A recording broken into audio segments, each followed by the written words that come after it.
तेबे दर्शक बंधु विवाद पर यूटर्न नेले विराट कोहली खेलिबे विजय हजारे ट्रॉफी। तेबे हाँ दर्शक बंधु, भारतीय क्रिकेटर विराट कोहली आसंता डिसेम्बर 24 रु आरंभ होगा विजय हजारे ट्रॉफी पर निजर उपलब्धता सुनिश्चित करिसेंती। प्रथमे घरे टूर्नामेंट रे भाग नेबाकू मना करिया परे बीसीसीआई सिलेक्टर माने तांको बुझाइबारे सफल होइछंती। जातीय दल रे स्थान पाई घरोई क्रिकेट खेलिबा बाध्यतामूलक बोली टीम इंडिया कोच गौतम गंभीर का शर्त एवं बीसीसीआई कड़ा नियम जोगु कोहली उपरे चाप पड़ता। कारण रोहित शर्मा मुंबई पे खेलिया को राजी होता बेले कोहली को किपरि बाद दिया से नहीं प्रश्न उठिला।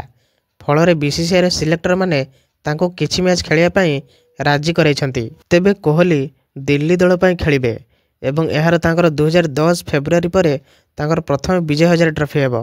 तेबे वर्तमान से दक्षिण आफ्रिका विपक्ष में दिनिकिया सीरीज रे व्यस्त अछंती। एहा परे से लंडन जाई परिवार सह समय काटिया परे टूर्नामेंट रे जोग देबे। तेबे दिल्ली डिसेम्बर 24 रे बेंगालुरु रे आंध्र विपक्ष रे टूर्नामेंट आरंभ करिवो। तेबे कोहली केतेटी मैच खेलिबे ताहा स्पष्ट होई नाही, किंतु तांकर उपस्थिति दिल्ली ड्रेसिंग रूम पई एक बड़ उत्साह सृष्टि करिवो। तेबे घरोई मैच रे तांको देखिया पई प्रशंसक माने पूर्वरु अद्भुतपूर्व संख्या रे उपस्थिति रहिथिबारु एथरा मध्ये बहु संख्यक दर्शक भिड़ जमिबार संभावना रहिछि।